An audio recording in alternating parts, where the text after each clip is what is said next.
तो दोस्तों आज मैं एक नई कहानी लेके आए हैं कर्ण का जन्म।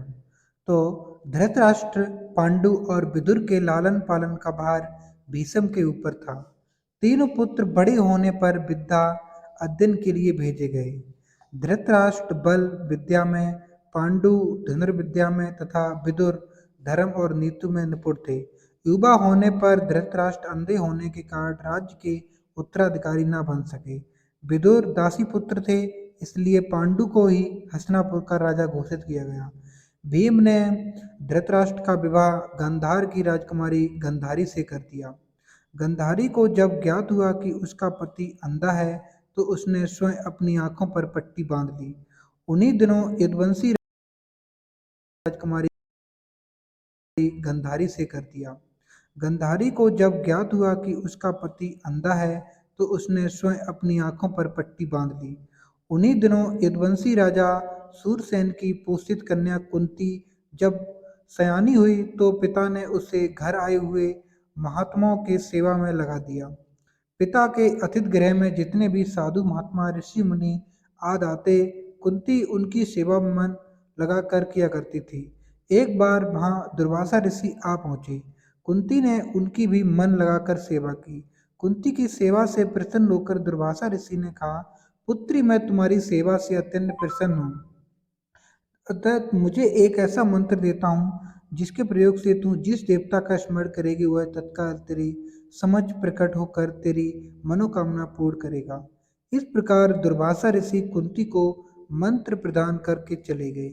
एक दिन कुंती ने उस मंत्र की सत्ता की जांच करने के लिए एकांत स्थान पर बैठकर उस मंत्र का जाप करते हुए सूर्यदेव का स्मरण किया। उसी क्षण सूर्यदेव वहां प्रकट हो कर बोले, देवी, मुझे बताओ कि तुम मुझसे किस वस्तु की अभिलाषा करती हो। मैं तुम्हारी अभिलाषा अवश्य पूर्ण करूंगा। इस पर कुंती ने कहा, हे देव, मुझे आपसे किसी प्रकार की अभिलाषा नहीं है।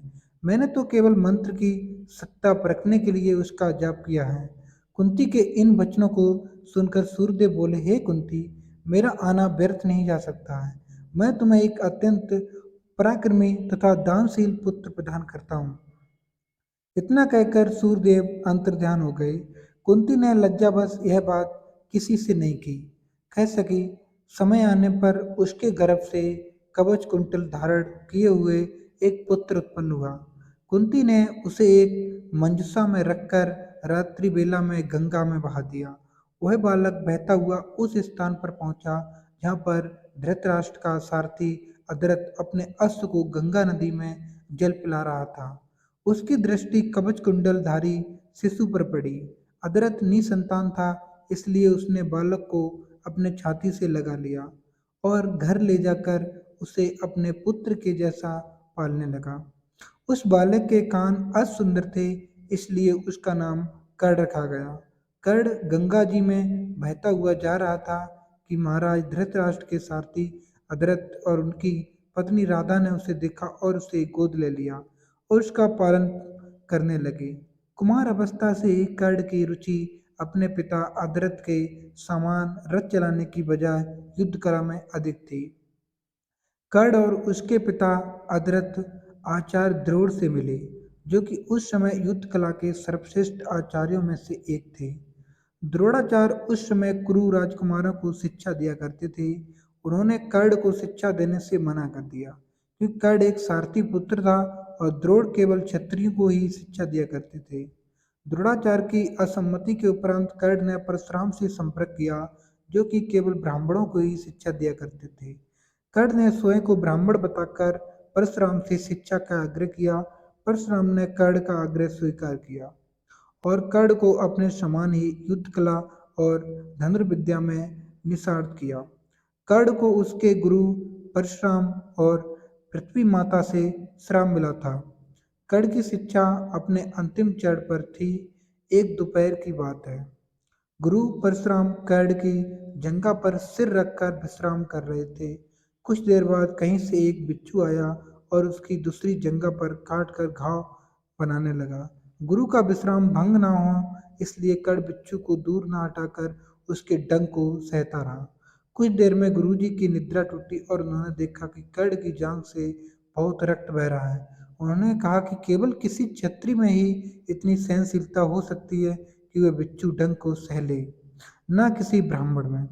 और परशुराम जी ने उसे मिथ्या भाषण के कारण श्राप दिया कि जब भी कर्ण को उनकी दी हुई शिक्षा की सर्वाधिक आवश्यकता होगी, उसी दिन वह उसके काम नहीं आएगी।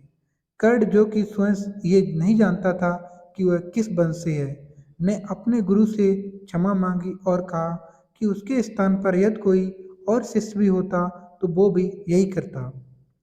यदि कर्ण को क्रोधवश श्राप देने पर उन्हें ग्लानि हुई, पर वे अपना श्राप वापस नहीं ले सकते थे। तब उन्होंने कर्ण को अपना विजय नामक धनुष प्रदान किया और उसे ये आशीर्वाद दिया कि उसे वह वस्तु मिलेगी जिसे वह सर्वाधिक चाहता है। अमित प्रसिद्ध कुछ लोक कथाओं में मैंने माना जाता है कि बिच्छू के रूप में स्वयं इंद्र थे, जो उसकी वास्तविक क्षत्रिय पहचान को उजागर करना चाहते थे। परशुराम जी के आश्रम से जाने के पश्चात कर्ण कुछ समय तक भटकता रहा। इस दौरान वह शब्द वेदी विद्या सीख रहा था। अभ्यास के दौरान उसने एक गाय के बछड़े को कोई बनिया पशु समझ लिया और उस पर शब्द वेदी बाण चला दिया और बछड़ा मारा गया। तब उस गाय के स्वामी ब्राह्मण ने कर्ण को श्राप दिया कि जिस प्रकार उसने एक असहाय पशु को मारा है, वैसे ही एक दिन वह भी मारा जाएगा। जब वह सबसे अधिक असहाय होगा और जब उसका सारा ध्यान अपने शत्रु से कहीं अलग किसी और काम पर होगा। इस प्रकार कर्ण परशुराम का एक अत्यंत परिश्रमी और निपुण शिष्य बना। कर्ण दुर्योधन के आश्रय में रहता था। गुरु द्रोणाचार्य ने अपने शिष्यों की शिक्षा पूरी होने पर हस्तिनापुर में एक रंगभूमि का आयोजन करवाया। रंगभूमि में अर्जुन विशेष धनुर्विद्या युक्त शिष्य प्रमाणित हुआ। तभी कर्ण रंगभूमि में आया और अर्जुन द्वारा किए गए कर्तव्यों को पार करके उसे द्वंद्व युद्ध के लिए ललकारा। कब कृपाचार्य ने कर्ण के द्वंद्व युद्ध को अस्वीकृत कर दिया और उससे उसके वंश और साम्राज्य के विषय में पूछा, क्योंकि द्वंद्व युद्ध के नियमों के अनुसार केवल एक राजकुमार ही अर्जुन को, जो हस्तिनापुर का राजकुमार था, द्वंद्व युद्ध के लिए ललकार सकता था। तब कौरवों ने सबसे ज्येष्ठ दुर्योधन ने कर्ण को अंगराज घोषित किया, जिससे वह अर्जुन से द्वंद्व युद्ध के योग्य हो जाए।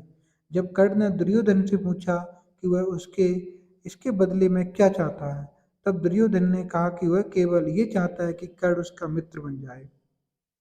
इस घटना के बाद महाभारत के कुछ मुख्य संबंध स्थापित हुए, जैसे दुर्योधन और कर्ण के बीच सुदृढ़ संबंध बने। कर्ण और अर्जुन के बीच तीव्र प्रतिद्वंदिता और पांडवों तथा कर्ण के बीच वैमनस्य। कर्ण दुर्योधन का एक निष्ठावान और सच्चा मित्र था। यद्यपि वह बाद में दुर्योधन को खुश करने के लिए दूध कीड़ा में भागीदार करता है, लेकिन वह आरंभ से ही इसके विरुद्ध था। कर्ण शकुनी को पसंद नहीं करता था और सदैव दुर्योधन को यही परामर्श देता कि वह अपने शत्रुओं को परास्त करने के लिए अपने युद्ध कौशल और बाहुबल का प्रयोग करे, न कि कुटिल चालों का। जब लक्षागृह में पांडवों को मारने का प्रयास विफल हो जाता है, तब कर्ण दुर्योधन को उसकी कायरता के लिए डांटता है और कहता है कि कायरों की सभी चालें विफल ही होती हैं, और उसे समझाता है कि उसे युद्ध योद्धा के समान कार्य करना चाहिए और उसे जो कुछ भी प्राप्त करना है, उसे अपनी वीरता द्वारा प्राप्त करे। चित्रांगद की राजकुमारी से विवाह करने में भी कर्ण ने दुर्योधन की सहायता की थी। अपने स्वयंवर में उसने दुर्योधन को अस्वीकार कर दिया और तब दुर्योधन उसे बलपूर्वक उठाकर ले गया।